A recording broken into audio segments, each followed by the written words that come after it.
नमस्कार दोस्तों, मेरा नाम है प्रवीण और आप सभी का बहुत स्वागत है भारत करियर इंस्टीट्यूट के इस यूट्यूब चैनल के प्लेटफॉर्म पे। जैसा कि दोस्तों मैंने दो वीडियोस डाले थे, एक शॉर्ट्स डाला हुआ था और एक डाला हुआ था 15 मिनट का लेक्चर गैमेटोजेनेसिस पे।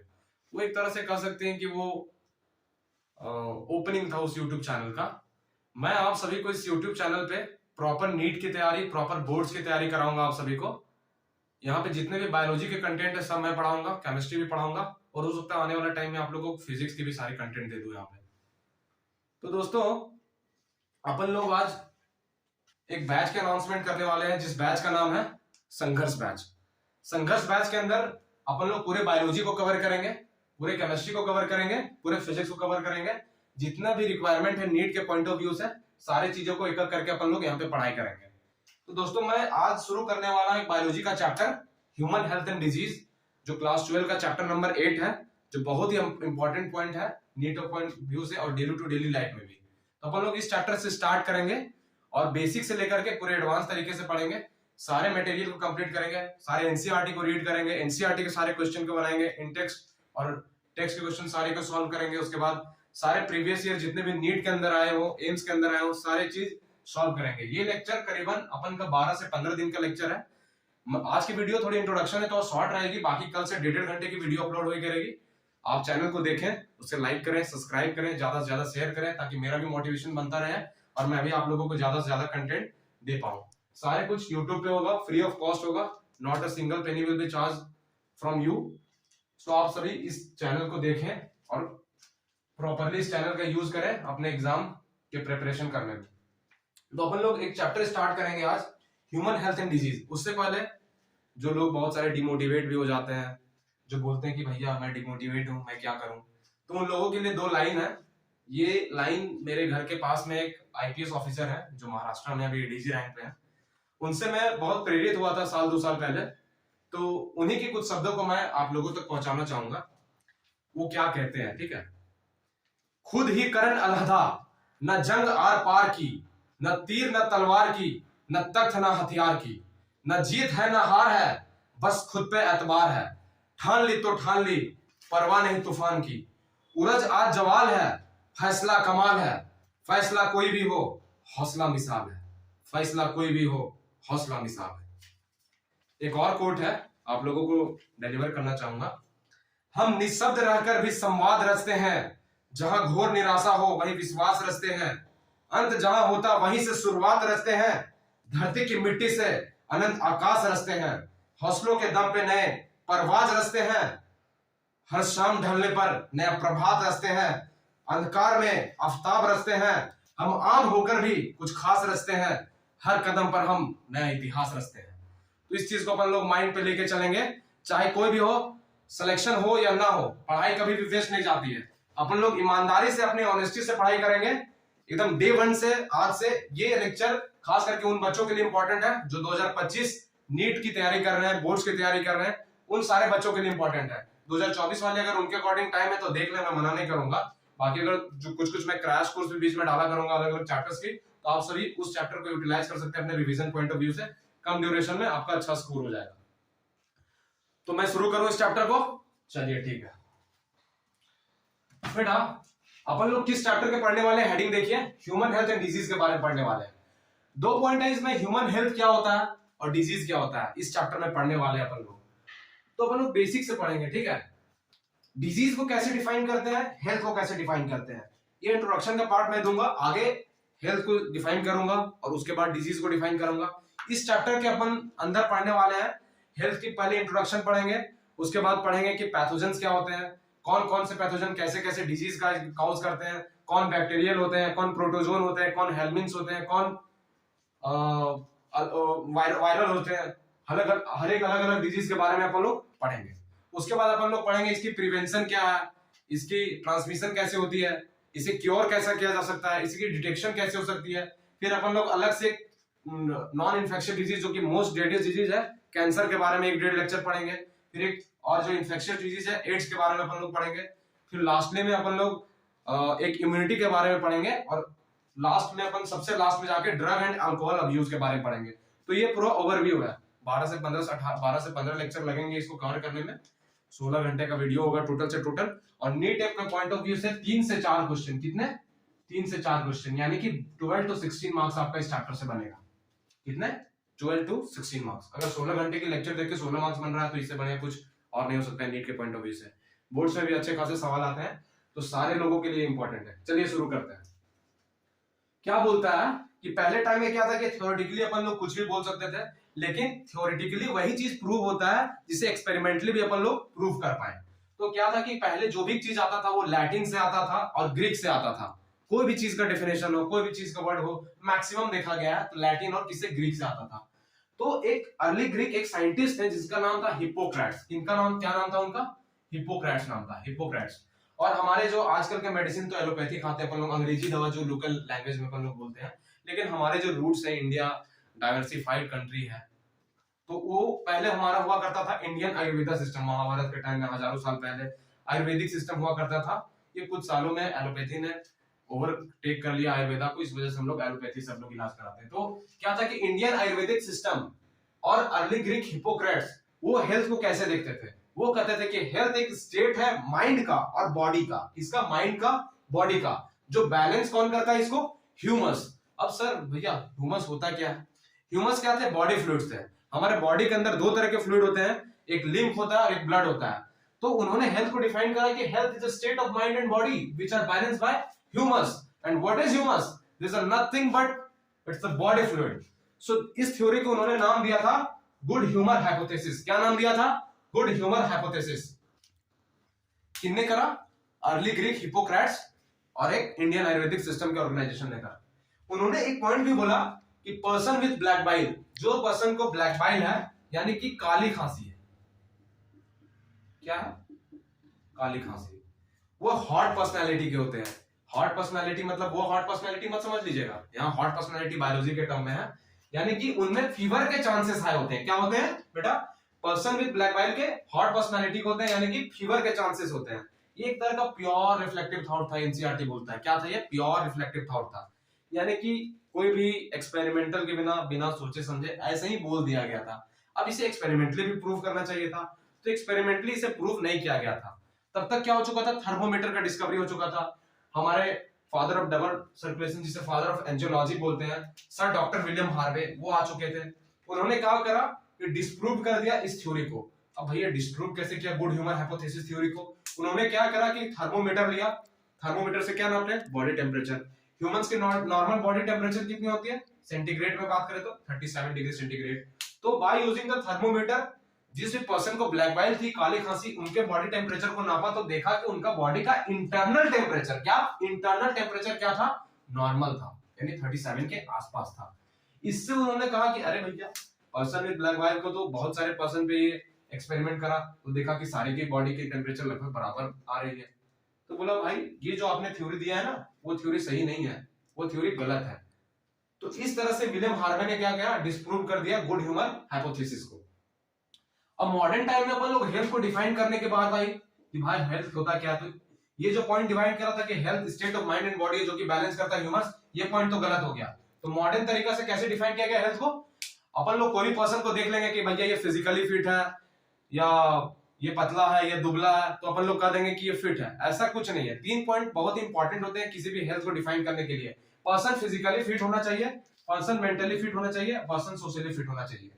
यानी health is a state of mind and body in which the person is physically fit, mentally fit and socially fit। यानी तीनों पॉइंट से फिट होना चाहिए। फिजिकली कैसा, प्रॉपर उसकी बीएमआई होनी चाहिए, प्रॉपर उसमें फैट्स होना चाहिए, प्रॉपर प्रोटीन होनी चाहिए, प्रॉपर हाइट होनी चाहिए, प्रॉपर वेट होनी चाहिए। सोशली कैसा हो सकता है, जिस भी सोसाइटी में वो रहता हो सोशली इंटरेक्ट अच्छे तरीके से आना चाहिए, चिड़चिड़ापन उसमें कम हो, पागलपन थोड़ा कम हो। और मेंटली कैसे, प्रॉपर उसका माइंड काम करता हो, कोई भी सोचने समझने की शक्ति रखता हो। तो health is a state of mind and body, health is a state of complete physical, mental and social being, wellbeing. इस तरह से अपन लोगों ने हेल्थ को डिफाइन करा।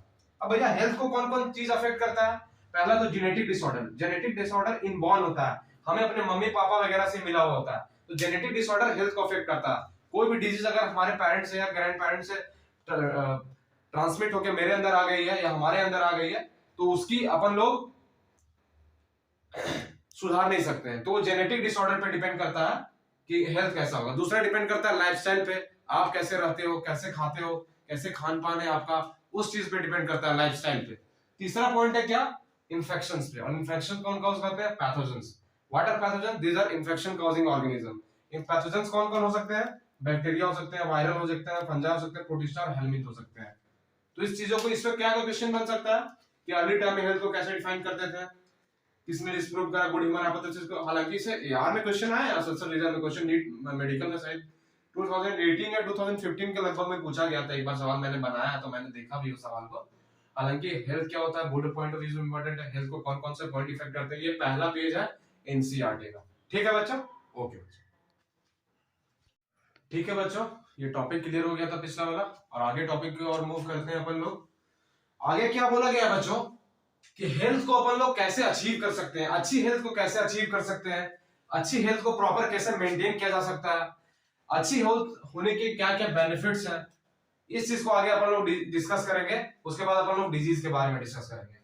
तो how a good health can be achieve, पहला पॉइंट इसमें आता है अवेयरनेस और नॉलेज होने चाहिए कि डिजीज के बारे में, कि आखिर डिजीज कौन सा है, डिजीज कैसे फैलता है, डिजीज के ट्रांसमिशन रूट क्या है, या वो एयर से फैलता है, एरोजोल है, या फिर वो faecal matter, food and contaminated water के थ्रू फैलता है।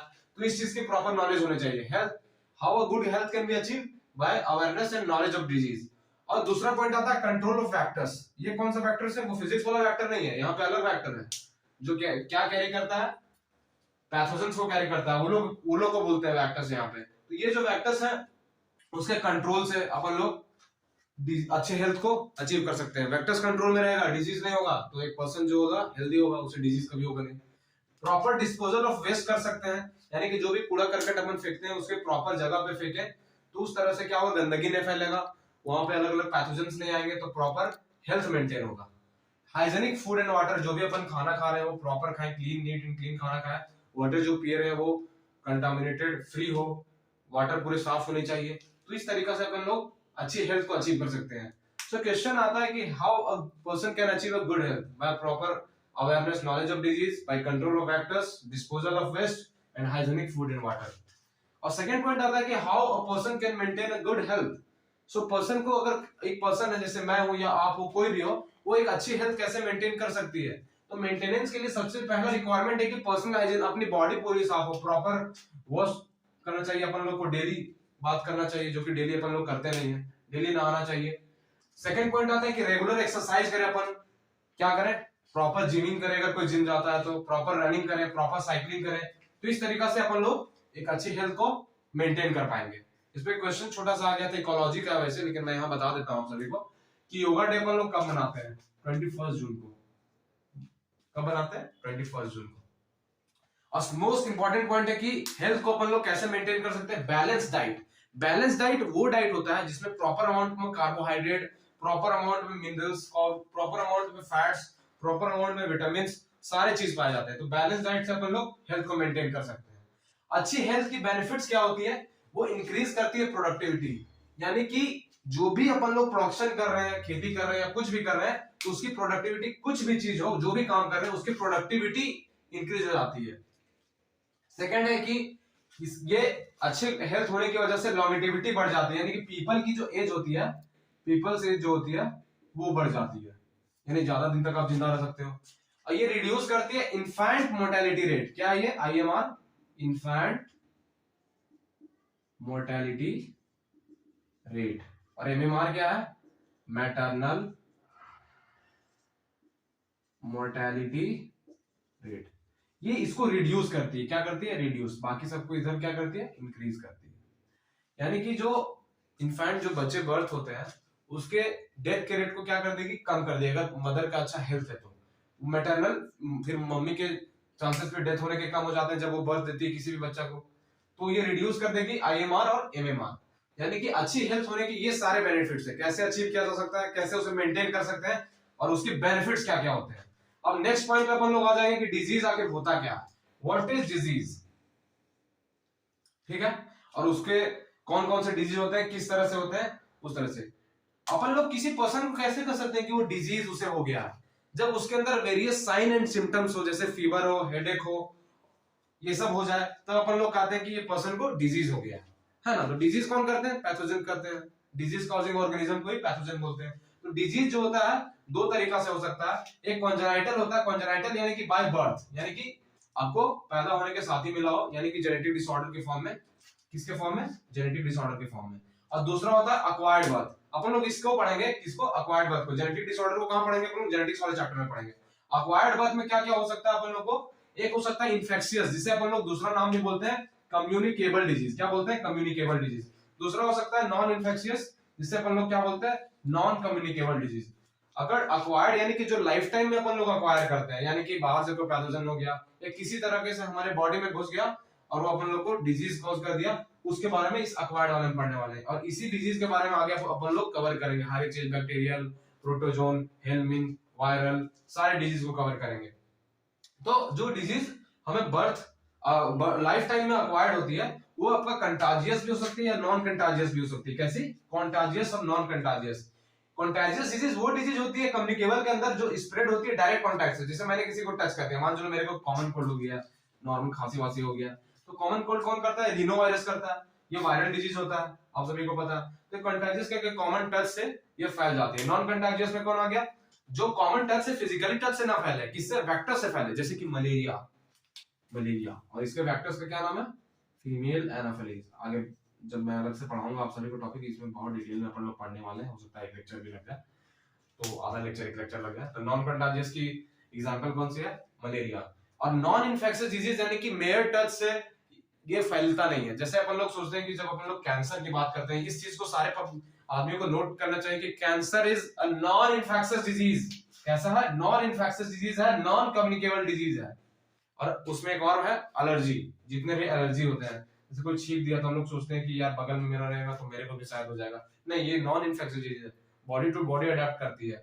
और कैंसर मोस्ट इंपॉर्टेंट एग्जांपल है, एक आता है कुछ छोटा सा क्वेश्चन कभी कभी पूछ देता है कि हाउ मेनी स्टेटमेंट वाले सवाल में, कि कैंसर कैसा डिजीज है, एक नॉन इन्फेक्शियस डिजीज है, नॉन कम्युनिकेबल डिजीज है। तो इस चीजों को सारा समझ में आया कि हेल्थ को अपन लोग कैसे अचीव कर सकते हैं, हेल्थ को कैसे मेंटेन किया जा सकता है, हेल्थ अच्छी होने की वजह से क्या क्या बेनिफिट्स है अपन लोग को, डिजीज क्या होती है, डिजीज किस तरीके से दो प्रकार से होती है, कॉन्जेनाइटल होती है, अक्वायर्ड होती है, फिर उसमें इन्फेक्शियस कौन सा होता है, नॉन इन्फेक्शियस कौन सा होता है, कंटाजियस कौन सा होता है, नॉन कंटाजियस कौन सा होता है। सारी चीज समझ में आ गया, चलिए ठीक है।